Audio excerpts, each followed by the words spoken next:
Talk about millennial madness, a student bill of rights, but more students want the bill to go right to us. Because with tweets like these, no wonder millennials are getting a bad name. How about free education instead?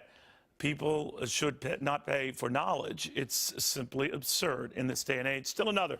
It would be nice if everybody can have the opportunity, but not many can afford it. Education should be free because it is a right. And repayment? Where's the loan forgiveness? That's just a few, but millennials, Alex Smith and Caleb Bonham on their generation tweeting it up, hoping that the government just pays up. Guys, you know, it is interesting, too. I wonder where this goes when so many people, particularly of your age, feel entitled. And that's, as long as they're not stuck with the bill, they don't care who is. Caleb?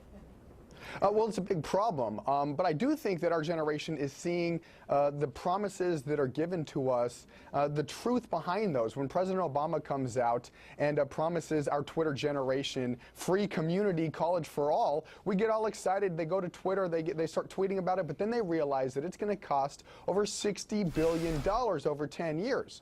When they're told that, oh, we're going to make college more affordable and accessible, but then you learn that the way President Obama is going to do it is by taxing 529 college savings plans, we start to see through these government promises and see them as being substanceless. What do you think, Alex?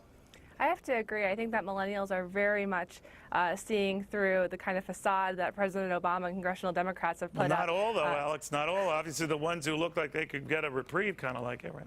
Look, as someone who took out a significant amount of student loans to pay for both my college education and my law school education, I don't view it as the taxpayer's responsibility to subsidize those choices. At the same time, I think that millennials are really coming around to the fact that President Obama and congressional Democrats just don't have any other answers besides putting a tax on the nation's top job creators or by extending the taxpayer's liability considerably. All right, guys, I want to switch gears here, but still kind of on this subject. You know, millennials don't trust the market either, so they won't invest in the market. Now, Caleb, you're not an active investor, so why do you think so many in your generation are scared about investing, period? Well, take a look at what my generation is having to deal with. Over the past 3 decades, we've seen the cost of, or the price of tuition increased over 12-fold. We're taking a look at the average student who graduates from college does so with over $30,000 in debt. To be able to be an active investor, you got to have some sort of discretionary income. You got to be able to have the cash to be able to do that. And you know, within my generation, you're not seeing the jobs straight out of college that are paying the salaries that allow for my generation to do that. But, you know, Alex, I hear more from a lot of young people who say what he just said, but also say, you know, I think it's a rigged game, Neil, and I don't like what happened and what my parents went through in the last meltdown. Once burned, I don't want to see it happen a second time.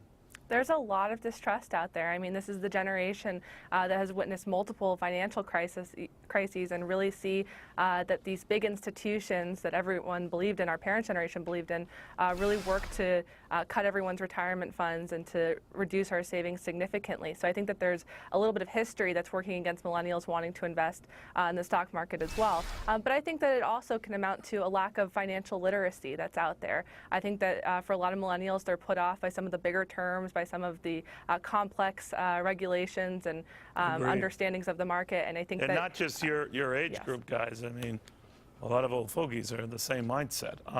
I want to thank you both. You both represent your generation quite well.